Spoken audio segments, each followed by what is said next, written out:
3. 계시 논쟁의 확장.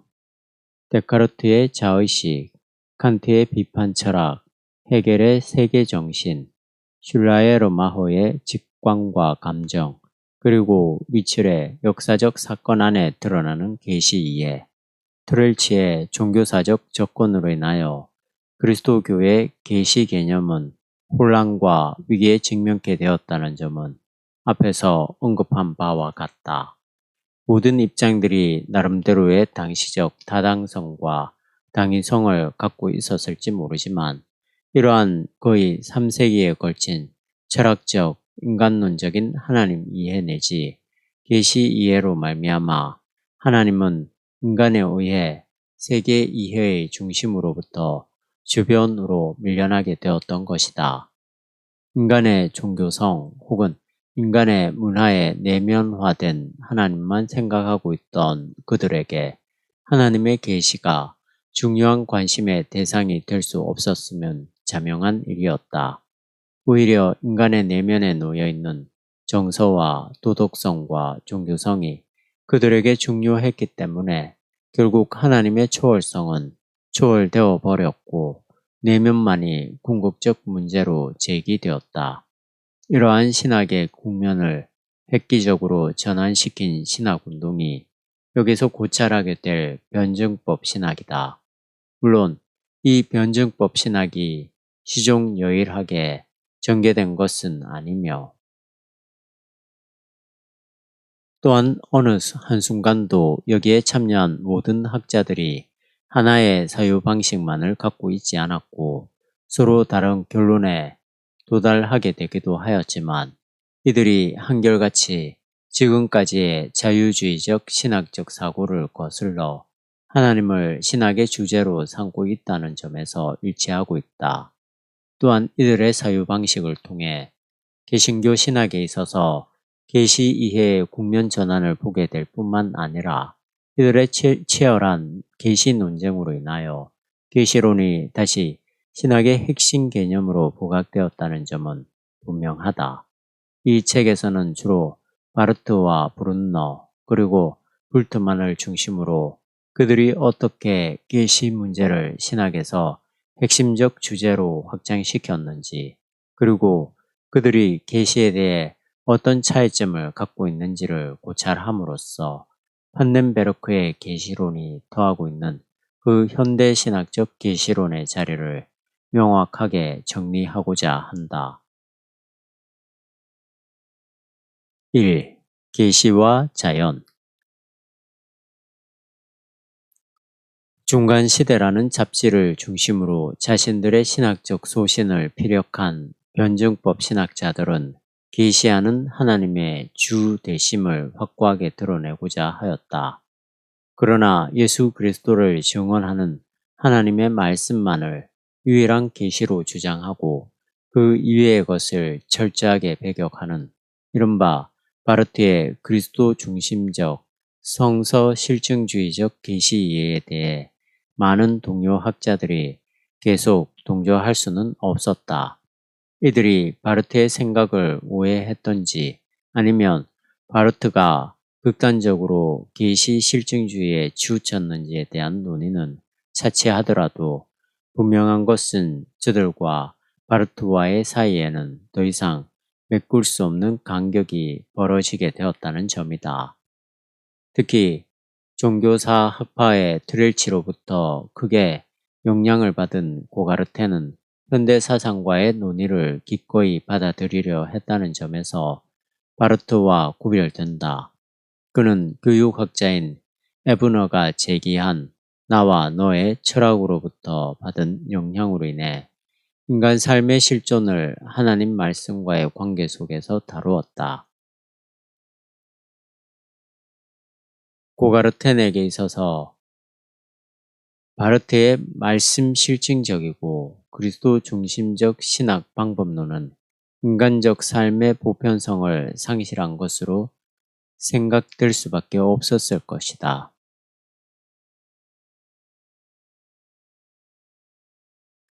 바르트의 변증법 신학을 반대한 또 다른 학자 중에 한 사람이 알트하우스이다. 그는 하나님의 특별 계시만이 아니라 보편적 계시를 포기하지 않았다. 그는 에밀 브룬노보다도 더 결정적으로 원계시를 신학적 주제로 상정하여 소위 접촉에 대한 질문을 제기하였다. 하나님의 계시는 바르트가 말하는 대로 하나님의 말씀 안에 머무는 것이 아니라 인간과 세계와 역사의 전체 현실이라는 말이다. 알트하우스에 의하면 하나님의 원계시의 영역은 언어, 종교, 질서, 양심, 진, 섬, 미, 의와 같이 인간 세계와 역사의 전체 현실이다. 우리는 신학운동이 시계추의 진자운동처럼 한쪽 끝으로 흘러가게 되면 다시 반대쪽으로 끌어오려는 힘이 작용하는 것을 보게 된다. 자유주의 신학이 인간의 역사 내지 안에서 신성을 모색하려 했을 때 바르트를 중심한 변증법 신학이 하나님의 초월성을 강조함으로써 신학의 주제를 반대쪽으로 끌어가고자 하였다.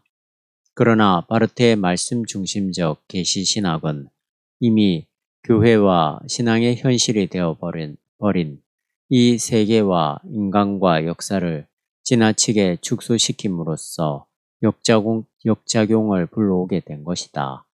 이러한 역작용이 고가르텐과 알트하우스에 의해 제기되었고 다음에 다루게 될 브룬노에 의해 바르트와의 신학적 결전으로 치닫게 된다. 바르트를 반대한 일단의 학자들이 인간의 접촉과 그 현실을 말한다고 해서 곧 자유주의 신학을 그대로 대변하는 것은 아니다. 그들은 자유주의 신학이 안고 있는 문제, 즉 하나님을 대상화하는 그 문제를 충분히 인식하고 있었기 때문에 19세기의 자유주의 신학으로 회귀하고자 하지는 않았다. 다만 바르트가 지나치게 간과했던 그 사실들을 소중하게 다루려는 노력을 보여주고 있을 뿐이다. 이런 점에서 브룬노는 자연계시의 가능성을 열어놓음으로써 바르트의 그리스도 이론론적 계시 이해와 투명하게 구별되는 입장을 견지하고 있음에 틀림없다. 이러한 자연신학 논쟁으로 인해 20세기 그리스도교 신학에 있어서 계시 개념을 더욱 확연히 드러나게 하였다. 브룬노는 우선적으로 슐라에르 마호와 신개신교주의를 비판한다는 점에서 바르트와 전적으로 생각을 함께한다. 그는 바르트의 로마서 주석 제1판에 갈채를 보냈다. 그러나 1934년에 은총과 자연 출판을 계기로 브룬노는 자연신학적 방향으로 자신의 신학을 전개하게 됨으로써 바르트의 그리스도 이론론적 계시신학을 배척한다. 신앙을 통해서만 칭의를 얻는다는 점에서 브룬노는 바르트와 의견을 같이 하지만 자연과 앙과 역사 안에 있는 하나님의 일반 계시를 송두리째 거부함으로써 결과적으로 세계를 창조하신 하나님에 상응하는 창조와 보존 은총의 관점을 놓쳐버리는 바르트의 극단적 그리스도 이론론에 대해 브룬노는 의견을 달리 한다는 말이다. 클라우스 베스터만은 바르트의 성서 객관주의적 계시 이해에 대한 브룬노의 자연신학적 반명제를 다음과 같이 적절하게 요약해 주고 있다. 첫째, 하나님의 형상에서 형상적 의미와 진료적 의미를 구별해야만 한다. 형상적 의미는 타락 후에도 남아있는 것으로서 이는 인간의 인간됨이다. 그러나 진료적으로 볼 때 하나님의 형상은 완전히 상실되었다. 둘째, 세상은 하나님의 창조다. 세상의 창조는 하나님의 자기 알림이며 모든 사역은 그의 주대심을 찬양한다. 이것은 우리의 죄된 세계까지도 마찬가지다. 즉 성서가 증언하는 창조로부터의 찬양이다. 창조 계시는 구원을 가져오는 하나님 인식에 충분하지 않으므로 올바른 자연적 하나님 인식을 오직 그리스도만이 갖고 있다. 셋째, 하나님은 그의 보존하시는 은총 가운데서 타락한 창조일지라도 그것에 가까이 계신다. 넷째, 보존 은총의 영역에 질서가 있다. 다섯째, 접촉점은 형상적 하나님의 형상이다. 이처럼 브룬너가 자연신학적 계시론을 주장하고 있지만 그렇다고 그가 자연과 은총을 같은 차원에서의 협동하는 관계로 이해하고 있는 것은 아니다. 다만 자연과 은총의 정당한 관계를 가져오기 위하여 바르트에 의해 배척되었던 자연과 창조의 신학적 개념을 확보하고자 하는 것이다. 브룬너가 자유주의 신학과는 달리 계시 신학에서 출발한다는 점에서 바르트와 크게 다르지는 않았다고 볼 수도 있다. 그가 지금까지 우리에게 친숙했던 규범이나 기준들이 깨어짐으로 말미암아 고대 시대의 특징이었던 인간 이성의 잘못된 자기 만족이 비판받아야 한다. 따라서 계시를 통한 신앙의 의미가 무엇인가를 보다 분명히 하려는 신학적 과업이 매우 급박하게 되었다고 피력할 뿐만 아니라 우리는 말씀을 비용으로 역사적 사실을 강조하면 안 된다. 오히려 역사적 사실을 비용으로 말씀을 강조해야만 한다고 주장하는 것을 보아도 그에게 있어서 계시와 말씀과 신앙은 바르트와 마찬가지로 가장 확실한 신학의 도구라 말할 수 있다. 그러나 바르트와의 차이점은 성서에 관한 입장에 따른다. 브룬너에게 있어서 성서는 계시의 부분이지 전체는 아니다. 계시는 어떤 책이나 교리가 아니라 역사 안에 자신을 드러내는 하나님 자신이다. 그는 이 점에 대해 다음과 같이 분명하게 진술한다. 계시는 발생하는 그 무엇인 바 인간을 다루시는 하나님의 살아있는 역사이다. 계시의 역사는 구원의 역사이고 구원의 역사는 계시의 역사이다. 이 양자는 동일하다. 다만 양면에서 바라본 것뿐이다. 브룬너는 그가 말하는 자연신학이 바르트가 자신을 비판하고 있는 것처럼 토마스주의나 신개신교주의가 아니라 칼빈과 같이 종교개혁적 전통에 서 있는 신학일 뿐만 아니라 매우 성서적인 것이라고 주장한다. 그는 로마서 1장 18에서 20절과 2장 14에서 15절에서 자연신학의 고전적 근거를 취하고 있으며 또한 사도행전 14장 8절 이하, 17장 22절 이하에서도 역시 자신의 입장을 필요한 성서적 근거를 찾는다. 그는 창조 안에 있는 계시를 주장하는 것은 다름 아닌 종교개혁자들의 전통과 성서의 전통에 서 있는 것을 의미한다고 아래와 같이 피력한다. 우리는 일반 계시 혹은 창조 안에 있는 계시를 가르친다. 왜냐하면 성서가 이를 착오 없이 가르치고 있기 때문이다. 따라서 우리는 성서의 입장에서 가르치려는 것이다. 말하자면 우리는 일반적으로 교회론적인 그리고 신학적인 전통 안에 거하게 되는 것이다. 이처럼 바르트와 현격한 신학적 차별성을 갖고 있었음에도 불구하고 브룬너는 스스로 종교개혁 신학의 전통 가운데서 신학적 과업을 수행한다고 생각했으며 또한 그렇게 주장했다. 여기서 우리는 브룬너의 주장에 담겨있는 신학적 정당성을 판단하기에 앞서 사실은 우리가 다루고자 하는 전체 맥락 가운데서 보면 그럴 필요도 없지만 신학적 정당성을 판단하기에 앞서 일단 그를 향한 바르트의 비판을 잠시 살펴보도록 하자. 브룬너의 주장에 대해 바르트는 한마디로 아니다 라고 잘라 비판한다. 바르트에 의하면 하나님과 인간 사이에 그 어떤 접촉점을 인정하려는 자연신학, 즉 중재신학은 용납될 수 없으며 이러한 중재신학은 끝장나야 한다고 강력하게 주장했다. 바르트의 입장에서 볼 때 자신과 브룬너 사이에는 아무런 공동의 기반이 제공되어 있지 않았다. 바르트는 9, 테일 2, 11에서 14에서 자연신학을 예수 그리스도 안에 있는 계시와 근본적으로 다른 신학적 조직이라고 비판하고 있다. 브룬너가 타락한 인간에게도 파괴되지 않은 하나님의 형상이 남아있다고 말한 것에 대해 바르트는 수사학적인 표현 방법으로 다음과 같이 질문한다.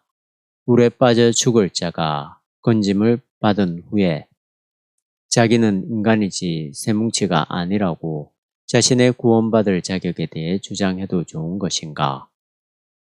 바르트가 볼 때 브룬너의 자연신학은 여전히 성공에 대한 거짓 질문에 답하려는 것이기 때문에 결국 교회를 불행에 빠뜨릴 중재신학으로 다시 되돌아가도록 하는데 기여할 뿐이다. 지금까지 언급한 브룬너의 사유를 정리해서 말하자면 다음과 같다. 브룬너는 두 가지 신학적 특성을 그 바탕에 깔고 신학적 사유를 진행시켰다. 하나는 바르트와 같이 계시신학에 정초되어 있는 변증법적 사고이며 다른 하나는 자연신학적 사고이다. 이 자연신학적 사고에서 하나님의 형상, 접촉점, 창조 질서, 그리고 세상과의 대화가 필요한 것이다. 그가 비록 자유주의 신학을 비판하고 있지만 이 세상의 현실, 그 창조 질서를 제외해 버리고 그리스도와 성서의 절대 계시에 머물러 있을 수 없었다.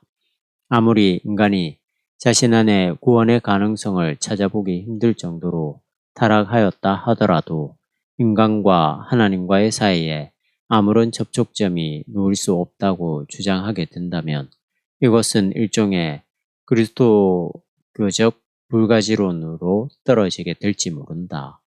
브룬너에게 있어서 하나님의 은총은 인간이 타락했음에도 그 형상적 의미는 남아있게 된다. 이것이 바로 그것 안에서 인간이 하나님과의 그 어떤 접촉점을 갖게 될 뿐만 아니라 인간이 최소한 하나님의 창조와 자연 계시를 인식하게 되는 바탕이라 할 하나님의 은총이다. 브루느는 한 걸음 더 나아가 인간과 하나님과의 접촉점을 통하여 교회의 선포를 가능하게 할 수 있으며 또한 현대 지성인과의 대화를 모색하는 것이라 할 수 있다.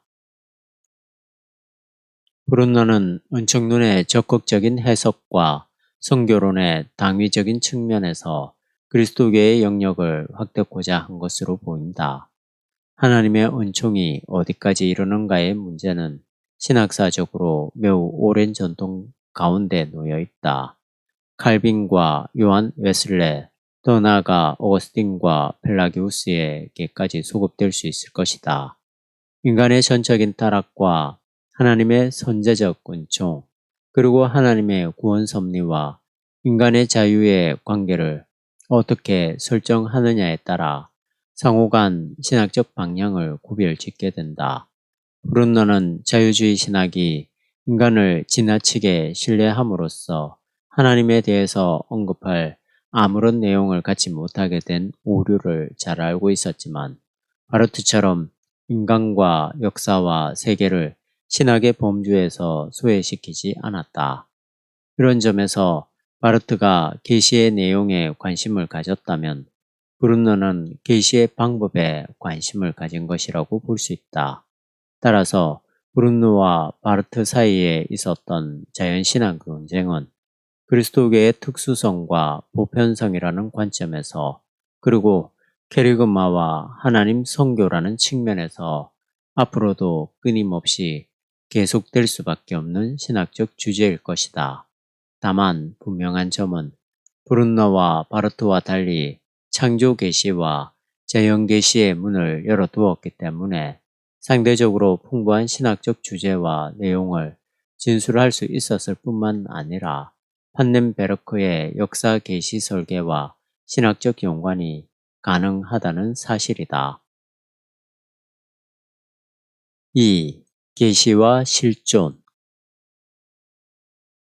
계몽주의의 당연한 귀결이라 할 수 있는 자유주의 신학적 사유는 변증법 신학의 비판에 의해 그리스도교 신학으로서의 결격 판정을 받은 셈인데, 이런 점에서 불트만도 바르트를 중심한 변증법 신학자들과 궤를 같이 한다. 그는 신학의 대상을 인간으로 격하했던 자유주의 신학을 다음과 같이 추궁한 바 있다. 신학의 대상은 하나님이다. 그런데 자유주의 신학은 하나님이 아니라 인간을 그 대상으로 한다는 점에서 비판받아야 한다. 하나님은 인간에 대한 극단적 부정과 지향을 의미한다. 하나님을 대상으로 하는 신학은 따라서 십자가의 말씀을 그 내용으로 가질 수 있다. 그러나 이것은 인간에게 일종의 걸림돌이기도 하다. 따라서 자유주의 신학이 받아야 할 비판은 이 걸림돌을 제거하거나 완화시켰다는 점이다. 불트만이 이처럼 자유주의 신학의 인간학적 사유에 대해 비판하고 있다는 것은 매우 놀랄만한 일이다. 그의 실존 철학적 신학은 근본적으로 인간학에 기초하고 있음이 분명함에도 자신의 신학적 경향을 자유주의 신학과 구별하고 있다. 이런 점에서 우리는 우선 자유주의 신학에서 언급되는 인간학적 신학과 불트만 신학에서 언급되는 인간학이 동일하지 않다는 점을 분명히 해야만 한다. 자유주의 신학의 경우에 신학은 곧 인간학이라는 등식 혹은 그 역의 등식이 성립될 수 있지만, 불트만의 경우는 그렇지 않다. 즉, 그의 경우에 신학이 인간학일 수 있지만 인간학이 곧 신학이 될 수는 없다. 그는 자유주의 신학의 인간학적 성격을 비판하고 있는 것이다. 불트만은 초기에 분명히 칼 바르트와 같은 입장에서 신앙의 계시를 통해 선포될 말씀 안에서 행동하시는 하나님에 이르는 유일한 길이라고 생각했다. 그러나 그는 브룬노와 마찬가지로 바르트의 그리스도 이론론적, 계시 실증주의적, 성서 객관주의적 신학에 끝까지 동의할 수는 없었다.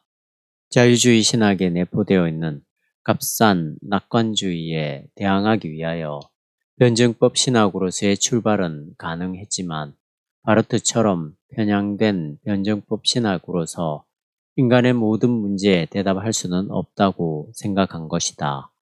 그에게는 인간과 그 인간의 역사적 실존이 신학함에 있어서 결코 유보될 수 없는 요소였던 것이다. 이 실존과 역사의 문제, 사실 이 두 개념의 관계는 밀접하게 연결되어 있는데, 이것이 그의 신학을 이끌어가는 두 축이라 할 수 있다. 말하자면 캐리그마로서의 예수와 역사적 예수의 관심이 바로 그것이다. 역사적 예수가 어떻게 한 개인의 실존적 관점에서 캐리그마적인 예수가 되는가 하는 점을 밝히는 것이 불트만의 신학적 과업이다.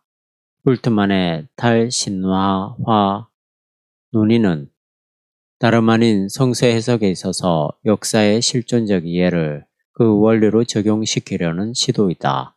성서는 역사 비평적으로 언급되어야 하는데, 성서의 역사 비평은 탈신화화를 요청하게 되며, 성서 주석자는 이러한 과정을 통해 성서 안에서 성서의 역사적 실존성을 발견해야 한다는 것이다.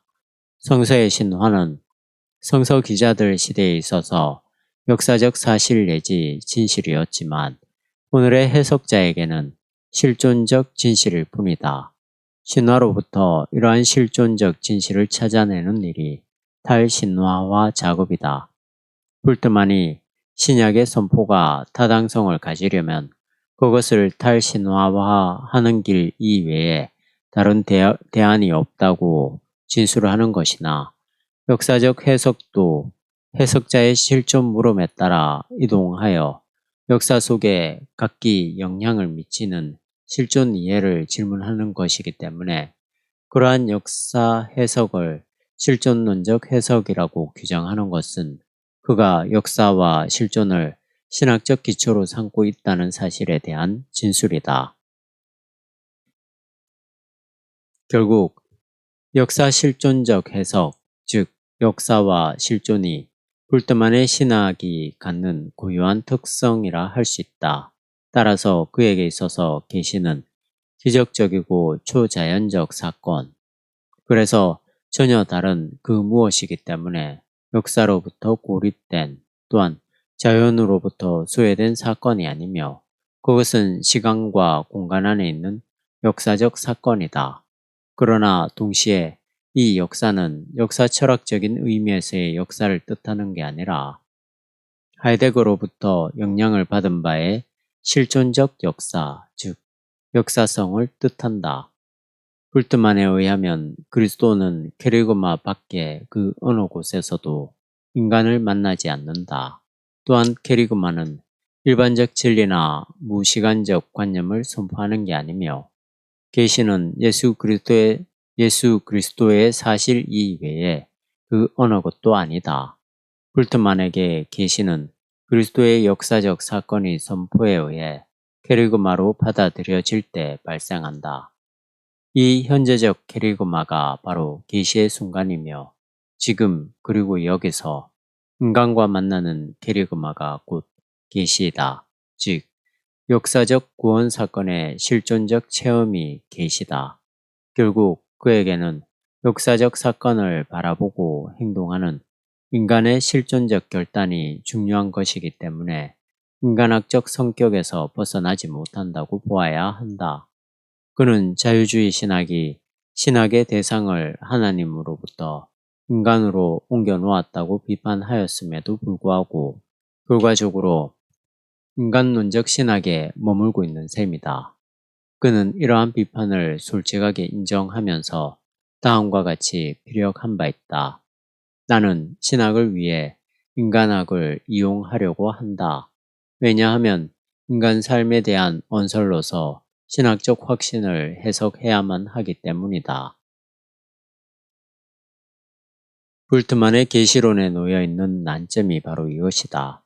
구원 사건의 역사성과 그것의 캐리그마적 실존성이 어떻게 조화를 맺느냐 하는 점이다. 역사가 객관적이지 않으면서도, 즉 실존적이면서도 동시에 역사적 사건이 될 수 있는지, 역으로 역사적 사건이 역사적이면서도 실존적인 지평에서만 그 현실성을 유지할 수 있는지에 대한 질문이다. 불트만은 역사적 사건으로서의 계시를 말하되 역사주의에 빠지지 않고 실존적 캐리그마를 말하되 신비주의에 빠지지 않기 위해 노력한 것으로 보인다. 한편 인간의 실존적 의미를 진지하게 숙고하려는 불트만의 사유는 바르트의 배타적이고 그리스도 이론론적 계시 이해보다는 그리스도교 신앙 밖에 있는 사람들에게 계시를 전하려 부심한 결과 하나님의 남아있는 은총과 그 은총에 의해 주어진 접촉점이란 면에서 자연 계시와 창조 계시를 주장한 브룬너의 입장에 훨씬 가깝다고 볼 수 있다. 바르트에게 자연신학은 불신앙적이었지만 불트만에게는 자연신학의 문제가 끝나지 않은 것으로서 신학이 논의해야 할 가장 중요한 주제 중에 하나였다. 결국 불트만에게 계시란 하나님의 구원 행위, 구원 사건, 그리고 이미 발생한 역사적 그 무엇이다. 그러나 그 사건이 무시간적, 무제약적으로 무조건적인 계시가 될 수는 없으며 지금 그리고 여기서 구원의 소식으로 선포되어 인간과 만날 때 계시가 된다. 예수 그리스도의 역사적 캐리그마의 실존적 체험이 계시이다. 그러므로 그에 의하면 어떤 계시가 객관적으로 있는 것이 아니라 어떤 계시가 주관적으로 되어지는 것이라 할 수 있다. 왜냐하면 그 계시의 성격과 내용은 실존적으로 가변적이기 때문이다. 이런 면에서 불트만의 계시 이해는 슐라에르 마허의 직관이나 절대 의존의 감정과 같은 맥락에 놓여 있다고 할 수 있다. 다만 그는 철저하게 역사적 이해에 정초한다는 사실이 상대적으로 높게 강조될 수 있다. 여하튼 불트만은 그리스도교의 계시를 매우 엄격하게 실존적 캐리그마로 이해하고 있기 때문에 인간론적이며 주관주의적이라는 비판을 받을 수 있지만 변증법 신학의 다음 세대로 하여금 새롭게 밀려오는 역사의식에 대한 준비를 가능하게 했다는 점에서 그의 신학적 공헌이 인정받아야 할 것이다. 자른트는 이 점에 대해 다음과 같이 적절하게 설명해 주고 있다. 역사주의에 반대하여 변증법 신학이 극단적으로 교회학적 해결로 나갔음에도 불구하고 이 역사 문제는 다시 신학의 자리에 돌아오게 되었는데 이는 바로 루돌프 불트만의 탈신화화 논의 이후 현대신학이 역사의 현대적 개념에 의해 신학화된 문제들 속으로 빠져들어갈 수밖에 없었음을 뜻한다. 불트만과 바르트 사이에는 브룬노와 바르트 사이에 있었던 것과 같은 심각한 신학 논쟁이 전개되지는 않았다. 아마 우연하게 이들 사이에는 그럴 만한 계기가 제공되지 않았을 뿐만 아니라 바르트의 입장에서 볼 때 불트만보다는 브룬노의 자연계시, 소위 접촉점 주장이 더욱 위험스러운 신학이라고 생각되었기 때문일 것이다. 앞으로 다루겠지만 판넨베르크는 불트만의 신학, 즉 실존적 해석학과 그러한 계시 이해를 가장 심각하게 문제시한다. 판넨베르크를 포함한 자연신학적 입장의 학자들에게 실존주의 신학은 사실상 역사적 사실이 무의미한 것으로 떨어져 버리기 때문에 강하게 반발하는 것이다. 이러한 신학적 경향의 관계성 속에서 볼 때 바르트가 실존주의 신학보다는 자연주의 신학을 상대적으로 더 위험스럽게 생각한 것은 당연하다. 왜냐하면 불트만에게는 최소한 캐리그마가 어떤 경우에도 유보되지 않기 때문이다. 3. 계시와 말씀. 긍정적인 면이었던지 아니면 부정적인 면이었던지 칼 바르트만큼 말씀의 신학을 줄곧 자신의 신학적 구도에 맞도록 이끌어간 신학자도 드물 것이다. 그는 극단적이라 할 정도로 계시와 하나님 말씀을 모든 신학적 사고와 판단의 중고로 삼았다. 여기에 바로 20세기 전반부 신학 논의를 주도한 칼 바르트 신학의 특성이 놓여 있다. 그의 신학적인 기본 골격은 계시와 말씀의 이중 구조로 구성되어 있다고 볼 수 있는데 특히 하나님의 말씀은 모든 그의 신학적 사고의 전제이며 뿌리이다. 발타자르가 바르트 신학의 가장 핵심적인 요소가 말씀과 신앙의 관계라고 일컫고 있는 것처럼 바르트는 하나님의 말씀 안에서 모든 그리스도교적 대답을 찾고자 한다. 이 자리에서 바르트 신학의 모든 체계를 논할 필요는 없다고 본다. 다만 그의 계시 이해에 있어서 자유주의 신학이 옆으로 미루어 놓은 계시와 신앙과 하나님 말씀의 관계를 그가 어떻게 변증법적인 구도 속에서 그리고 교회학적 구도 속에서 전개했는지를 검토하는 것으로 충분할 것이다.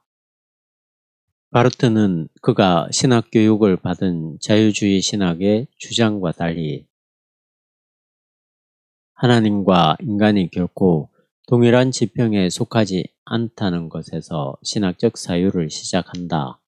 하나님이 인간과 그 역사의 내재에 있기 때문에 경건한 종교성 혹은 도덕과 윤리에서 인식될 수 있다는 자유주의적 사고를 거부한 것이다.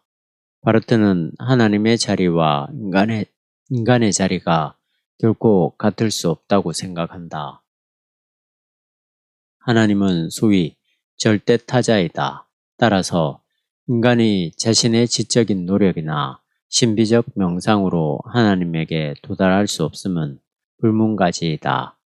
그는 로마서 주석 제2판 서문에서 다음과 같이 자신의 신학 방법론적 기초에 대해 피력한 바 있다.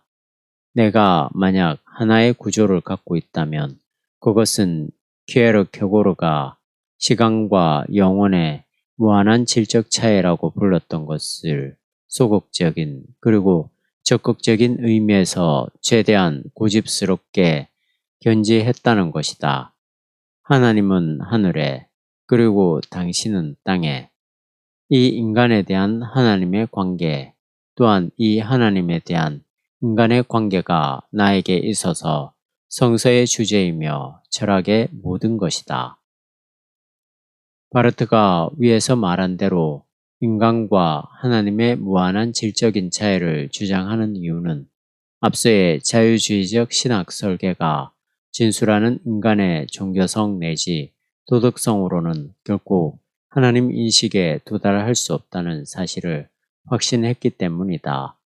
인간의 문화적 활동이나 지성적 노력이 성취한 것은 그저 인간의 무능력과 그 한계일 뿐이며 따라서 보편적인 종교성이라는 것은 우상 숭배에 불과한 것이다. 그 하나님은 인간에 의해 파악될 수 있는 그런 대상이 될 수 없었다. 그가 말하는 절대타자로서의 하나님이란 은폐로서 자신의 존재 특성을 갖는 하나님이기 때문에 결국 신인식은 인간의 종교성이나 도덕성으로 가능하지 않다는 말이다.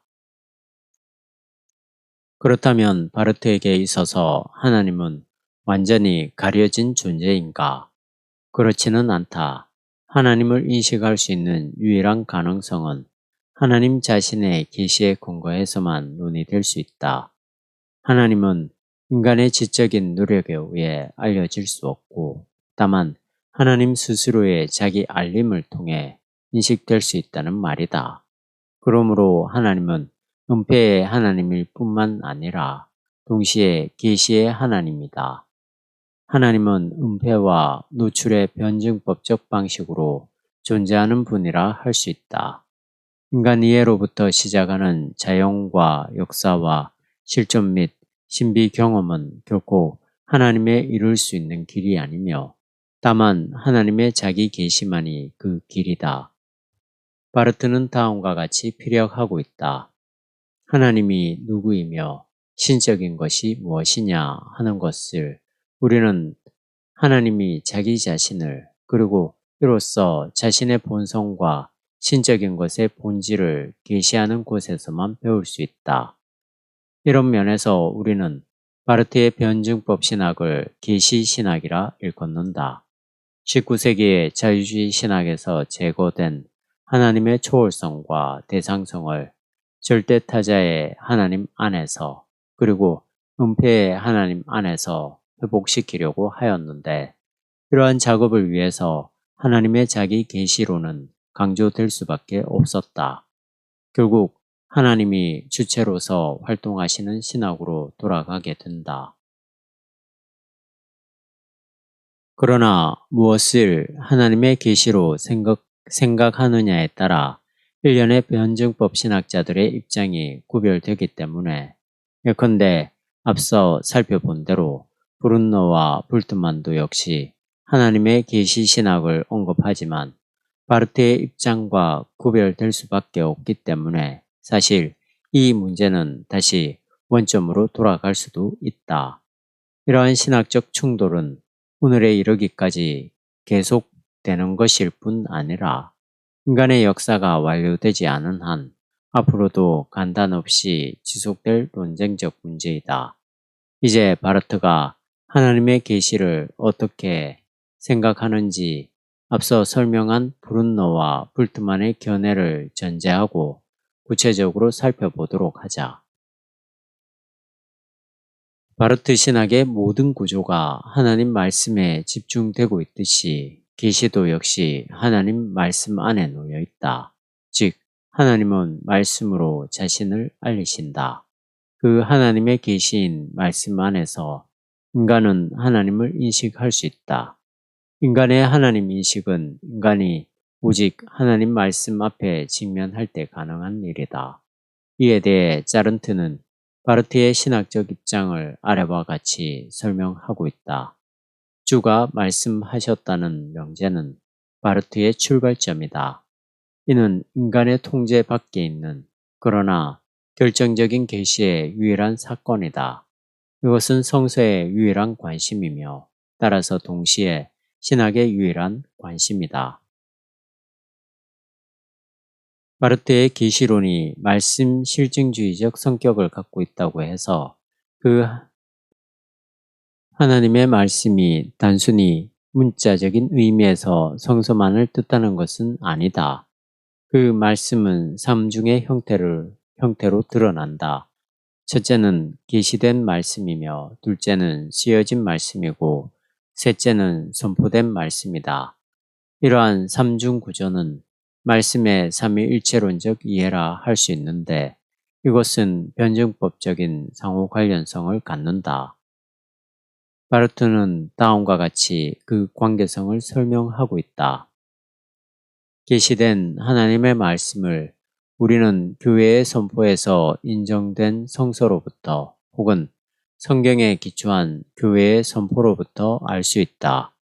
하나님의 쓰여진 말씀을 우리는 선포를 완성하는 계시를 통해서만 혹은 계시에 의해 완성된 선포를 통해서만 알게 된다. 하나님의 선포된 말씀을 우리는 성서를 통해 증언된 계시를 혹은 계시를 증언하는 성서를 이해함으로써 알 수 있다. 바르트의 이러한 삼중적 성서 이해를 단순한 수사학적 변증으로만 치부할 수는 없다. 그것은 계시와 성서의 관계를 매우 건실하게 그러나 합리적으로 설명하려는 신학적 고심 가운데서 기결된 대답이다. 바르트의 신학적 의도는 소박한 성서주의나 완고한 기계적 축자 영감론을 옹호하려고 하는 게 아니라 하나님의 계시를 불트만처럼 역사적 실존 안에서 찾지 않고 밖에서 돌입하는 하나님의 말씀에서 찾으려는 것이다. 하나님의 계시는 문자적 성서 안에 갇혀 있지 않고 그 성경의 본래적 사건인 계시, 즉 예수 그리스도 사건과 그것이 실존적으로 전달되는 현재적 선포에 이르는 전체 과정을 통해 그 역동적 의미가 확장되어야만 한다. 바르트가 이러한 삼중 구조를 역설하고 있음에도 불구하고 역시 하나님 말씀이 성서 안에 있다는 사실이 약화되는 것은 아니며 오히려 이 명제를 강화하기 위해서 말씀의 삼중 구조가 언급된다고 보아야 한다. 한편으로 바르트가 말하는 하나님 말씀으로서의 계시는 구체적으로 무엇을 뜻하는 것일까? 그것은 말씀이 육신을 입음이다. 예수 그리스도가 궁극적으로 하나님 말씀이며 곧 계시이다. 바르트의 신학적 사고가 그리스도 중심적이라는 일반적 시각이 인정되고 있듯이 계시론도 역시 그리스도 중심적이라 할 수 있다. 바르트에게 하나님의 계시는 성서에 따르면 하나님 말씀이 인간이 된 것, 그리고 이 인간이 하나님 말씀이 된 것에서 발생한다. 영원한 말씀이 육신을 입음이, 즉 예수 그리스도가 하나님의 계시이다. 이 사건의 현실성 안에서 하나님은 우리의 하나님이 되시는 자신의 자유를 증거한다. 그리스도교 신학자라면 누구도 예수 그리스도가 하나님의 계심을 부정하지는 않는다. 그러나 바르트는 그리스도를 유일한 계시의 원천으로 생각한다는 점에서 주변의 신학자들과 차별성을 갖는다. 그에게 있어서 인간과 세계와 역사는 결코 계시가 될 수 없다. 그러한 것들은 계시에 의해 해석될 뿐이지 하나님 인식에 이르는 계시가 될 수는 없는 것이다. 바르트는 바르멘 신학서는 제1명제에서도 예수 그리스도가 유일한 계시임을 다음과 같이 피력한 바 있다. 성서 안에서 증거되고 있듯이 예수 그리스도는 우리가 경청해야 하고 우리의 삶과 죽음을 맡기며 복종해야 할 유일한 하나님의 말씀이다. 우리는 교회가 선포의 원천으로서 이 하나님의 말씀 이외에 그리고 그 주변의 그 어떤 사건과 세력, 형태와 진리들을 하나님의 계시로서 인정할 수 있다거나 그렇게 해야만 한다고 가르치는 거짓을 배격한다. 그리스도 이론론적 계시론을 주장하는 바르트는 앞서 몇 번 언급되었듯이 당연히 신인식을 위한 인간의 모든 노력을 무가치한 것으로 여긴다고 밖에 볼 수 없다. 그리스도교 신학과 신앙을 문화적인 방향에서 전개하려 했던 소위 문화개신교주의의 모든 시도를 반그리스도교적인 것으로 생각한다는 말이다. 인간과 그 인간의 문화나 인식의 어떤 구석에도 하나님의 참된 현실성이 놓여 있을 수 없다는 생각이다. 바르트가 볼 때 그리스도교와 세상의 문화를 일치시키려는 시도는 항상 인간의 자기 합리화 내지는 교만에 불과한 것이었다. 그는 철저하게 모든 확실성의 근거를 인간의 주관적 사고에 근거하지 않고 하나님 말씀의 객관적 현실에 놓기 때문에 신학이란 어떤 보편적 진리를 찾는 작업이 아니라 다만 하나님이 무엇을 말씀하고 있는가를 찾는 작업이라 할 수 있다. 계시로서의 하나님 말씀은 예수 그리스도라는 내용을 갖고 있다. 그런 면에서 바르트의 계시론은 말씀론과 그리스도론과 성서론이라는 삼중 구조 속에서 변증법적으로 이해되어야만 한다. 바르트의 계시론을 보다 확연하게 드러내기 위해서 바르트가 어떻게 자연신학을 비판하고 있는지 살펴볼 필요가 있다. 자연신학에 대한 바르트의 혹독한 비판은 바르트 신학의 강점이면서 동시에 신학적 완고함을 드러내주는 것이기도 하다. 바르트가 비판하고 있는 자연신학은 신학사적으로 두 가지 형태를 갖고 있다. 첫째는 슐라에르마허의 뒤를 따라 하나님과 계시보다는 경건하고 종교적인 인간에게로 기울어지는 자유주의적 신개신교주의이며 둘째는 스콜라주의와 제1차 바티칸 공의회를 따라 하나님과 인간을 등위시키는 즉 하나님과 인간, 은혜와 자연, 신앙과 이성, 신학과 철학의 협동에 근거하는 로마 가톨릭이 바로 그것이다. 이러한 양측의 자연신학은 인간으로부터 어떠한 가능성들을 찾아보려 했다는 점을 그 특징으로 갖고 있다. 그것이 구원의 가능성이었든지 신인식의 가능성이었든지 그들은 인간과 하나님의 존재 유비를 거절하지 않고 있다. 그러나 바르트에게 있어서 이러한 자연주의적 신학은 결국 하나님 인식에 접근할 수 없으며 다만 자신들의 명상을 통한 철학적 개념을 찾아내는 일에 불과하다. 이 자연신학의 하나님 인식은 이론적인 면에서나 실천적인 면에서 거짓 신앙이요 불신앙이라고 바르트는 비판한다. 이론적인 면에서 볼 때 이 자연신학은 하나님의 형상을 자기 멋대로 완성시키고자 하는 인간적인 욕구, 즉 우상 숭배이며 실천적인 면에서 이는 하나님의 법을 자기 멋대로 인간적 형상으로 바꾸려는 욕구, 즉 업적의라는 것이다. 자연신학에서 하나님을 무엇이라 하든지 거기서 인식되는 것은 우상이기 때문에 자연신학은 참 하나님을 인식하지 못하는 인간의 영역에서만 그 가치를 유지할 수 있을 뿐이다. 결국 바르트가 말하고자 하는 것은 하나님에 대한 인식의 가능성은 인간의 수로로서는 이해될 수 없다는 것이라 할 수 있다. 당연히 하나님이 주어로서 언급되어야만 한다. 앞서 브룬노의 계시 이해를 언급할 때 지적된 대로 자연신학은 하나님과 인간 사이의 접촉점을 인정하고 있다. 바르트가 볼 때 인간은 하나님과 단절되어 있으므로 스스로에게서 발생하는 그 무엇을 통해서도 하나님에게 이르는 길을 발견할 수 없다고 생각하기 때문에 그는 자연신학적 기도를 부정하는 것이다. 그의 주장은 일관되게 인간의 신인식이 불가능하다는 점이다. 그렇다고 하나님에 대해 언급할 필요가 없다는 말이 아니라 다만 그것이 가능하지 않음을 강조하려는 것이다. 이런 점에서 바르트는 하나님에 대해서 언급해야 하지만 그럴 가능성을 갖고 있지 못한 목사와 신학자로서의 좌절에 대해 다음과 같이 피력하고 있다. 나는 다음에 세 문장으로 우리의 상황을 성격 지우려 한다. 우리는 신학자로서 하나님에 대해 언급해야만 한다. 그러나 우리는 인간이며 인간으로서 하나님에 대해 언급할 수 없다.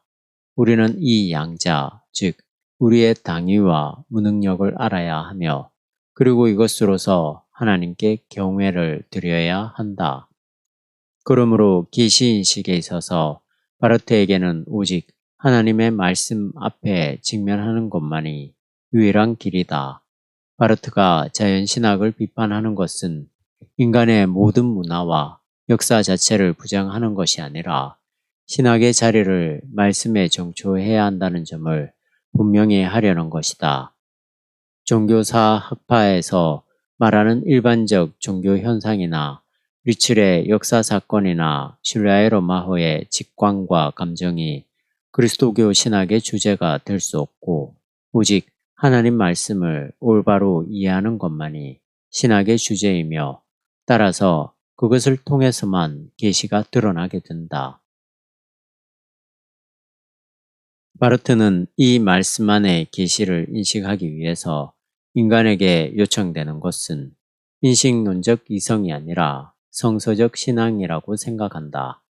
믿기 위해서 알아야 하는 것이 아니라 알기 위해서라도 믿어야 한다는 것이다.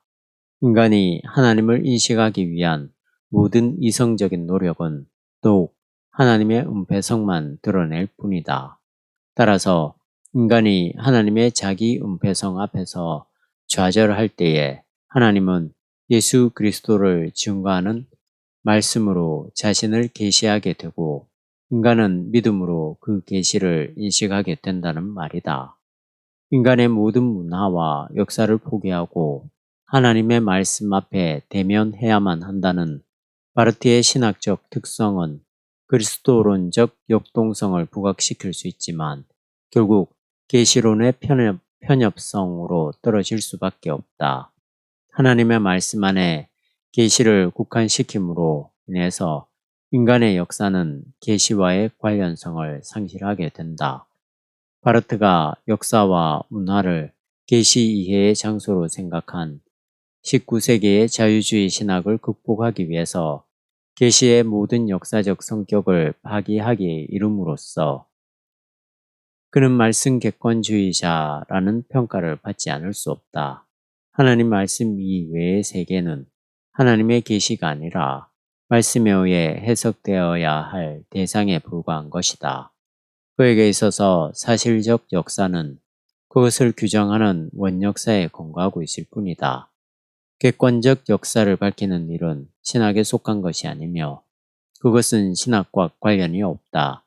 오히려 역사를 하나님 인식과 관련시킬 때 하나님의 계시와 말씀이 상대화에 빠지게 되며 따라서 진정한 의미에서 역사의 방향이 오류에 떨어질 위험성이 있는 것이다. 원역사 개념에 대해 바르트에게 영향을 준 오브백은 원역사의 초월적 성격과 절대적 성격을 강조하였는데 이에 따라 바르트는 이 세상의 모든 인간의 역사는 원역사에 의존해야 한다고 주장하고 있다. 바르트는 역사주의적 사고가 얼마나 위험한 것인지, 그리고 어떤 확실성을 획득하기 위해서 인간의 역사적 경험에 근거한다는 것이 얼마나 무모한가를 체험적으로 확인할 수 있었다. 1914년 소위 지성인 선언 사건은 바르트에게 모든 인간론적 설계와 구상이 안고 있는 허구를 직시하게 했다. 바르트는 역사를 신뢰할 수 없었다. 역사는 다만 원역사로부터 교환할 뿐이기 때문에 역사를 바르게 보기 위해서는 원역사를 진술하고 있는 하나님 말씀을 경청해야 하는 것이다. 결국 역사는 그 자체로서가 아니라 말씀과의 관련 가운데서만 의미를 가질 수 있다. 이렇듯 역사를 원역사로 소멸시킴으로써 바르트의 계시 이해는 일종의 초월적 성격을 벗어나지 못하게 되었다. 이것은 어쩔 수 없는 그의 시대적 한계이며 자유주의 신학에 대한 일종의 신학적 대안인 셈이다. 지금까지 브룬너와 불트만 그리고 바르트를 중심으로 변증법 신학이 자유주의 신학에 반하여 계시와 하나님 인식을 어떻게 전개했는지, 그리고 그들이 서로 어떠한 차별성을 갖고 있는지에 대해 살펴보았다. 저들은 한결같이 인간 중심적이고 역사 진보적인 19세기의 계시론으로부터 하나님 말씀을 주제로 삼는 말씀의 신학으로 넘어왔다는 점에서 공통의 자리를 갖고 있다. 그들은 같은 문제의식으로부터 출발했지만 결과적으로 전혀 다른 방향으로 치우치게 되었다. 바르트에게는 여전히 절대타자인 하나님을 알기 위해서 인간이 취할 수 있는 자세는 오직 말씀에 귀를 기울이는 방법밖에 없었다. 그가 계시자, 계시됨이라는 삼위일체론적 계시 구조를 언급하지만 이건 역시 철저하게 배타적인 계시 개념이라 할 수 있다. 이에 반해 브룬너는 인간에게 남아있는 하나님의 형상으로 인해 자연 계시의 가능성이 열려 있으며, 또한 불트만 역시 예수 그리스도의 역사적 사건이 인간과 실존적으로 만날 때, 즉 선포를 통해 캐리그마가 될 때의 계시를 말함으로써 역사나 자연과 배타적인 관계라기보다는 그것이 계시와 연결될 수 있는 그 가능성을 열어놓고 있는 것이다. 어쨌든지 이들의 신학적 노고로 인해서 계시 개념은 사실상 신학의 프로레고메나가 되었다. 서로의 견해를 달리하는 부분도 많았지만 이들로 인해 19세기에 주변으로 밀려났던 계시 개념이 그 신학적 중요성을 회복하게 되었다는 말이다. 이제 신학은 계시론적 구도에서 새로운 지평으로 올라서게 되었다. 물론 변증법 신학자들만이 계시론 논의에 주력한 것은 아니다. 예컨대 틸리도 역시 계시를 자신의 전체 신학적 틀 속에서 핵심적으로 전개하고 있다. 그에게 있어서 하나님은 존재 자체, 존재 능력, 존재 터전, 궁극적 관심으로 표상화되고 있다. 역사 안에서만 참된 것으로 인정받던 시대에 그리스도교의 현실성을 변호하려고 부심하던 틸리는 바르트처럼 하늘의 높이를 바라보지 않고 현실성의 깊이를 내려다보았다. 이러한 존재론적인 시도는 그리스도교를 세상에 변증하기 위한 방법의 일환이었다. 그의 신학 전반에 드러나고 있듯이 계시를 이해하는 데 있어서도 그것을 교회학적으로 분석하기보다는 그리스도교를 세상에 번역하기 위해 이성의 질문에 대한 계시의 대답이라는 구도 속에서 접근하고 있는데, 이러한 그의 신학적 특성을 가리켜 상관의 방법이라 할 수 있다. 인간이 토하고 있는 이 세상의 질문은 합리적 인간에 의해 이성적으로 제기된다. 그리스도교 신학이 이러한 질문에 대해 문을 닫아 걸어두고 일방적이고 독단적으로 구원과 그것의 내용을 선포하는 것으로 모든 사명을 완수한 것으로 생각한다면 세상을 구원하려는 하나님의 뜻에 너무 멀리 떨어져 있는 셈이 될 것이다. 틸리는 이 세상과 기독교를 계시 안에서 중재해 보려고 노력했다. 그에게 있어서 계시는 역사의 현실성에 대한 대답으로서 대두되는 현실성을 뜻한다. 오스카 쿨만은 구원사와의 관련 속에서 계시를 이해한다. 그에게 구원사적 연관은 내재적 역사관이나 역사철학적 관점에서 이해될 수 없고 사건들과 그것의 해석에 나타나는 전진하는 신적 계시로 소급된다. 이처럼 변증법 신학의 밖에서도 계시를 언급하기는 했지만 계시를 신학의 핵심적 주제로 부각시키고 확장시킨 이들은 결국 변증법 신학자들이라고 보아야 할 것이다. 그러나 문제는 변증법 신학이 하나님의 계시를 붙드는 것에는 일단 성공했는지 모르지만 인간의 현실을 담고 있는 역사가 신학의 뒤편으로 물러날 수밖에 없었다는 점이다. 그들은 19세기에 역사 실증주의적 사고가 행한 낙관론에 대해 공격을 가했지만 이로 인해 계시와 역사의 관련성을 단절시켰다고 보아야 한다. 물론 브룬노와 불트만 그리고 틸리나 쿨만 등에 의해 역사의 문제가 진술되기는 했지만 역사의 역동성이 계시 개념 안으로 들어오기에는 그 단절의 깊이가 너무도 심각했다. 새로운 세대, 즉 2차 세계대전이 끝난 이후에 신학 교육을 받은 젊은 신학자들이 활동할 때까지 시간이 필요하게 되었다. 신학에 있어서 역사의 문제를 보다 진지하게 접목시키려는 새로운 세대의 신학자들은 변증법 신학의 유산을 물려받기는 했지만 전혀 새로운 삶의 자리에서 신학적 사고를 형성해야만 했다. 이들이 새로운 역사와 세계 경험 앞에서 어떻게 하나님에 대해 그리고 그의 계시에 대해 진술해야만 했는지를 검토하는 일은 판넨베르크의 계시론을 전개하는 데 있어서 필수적으로 중요한 작업이다.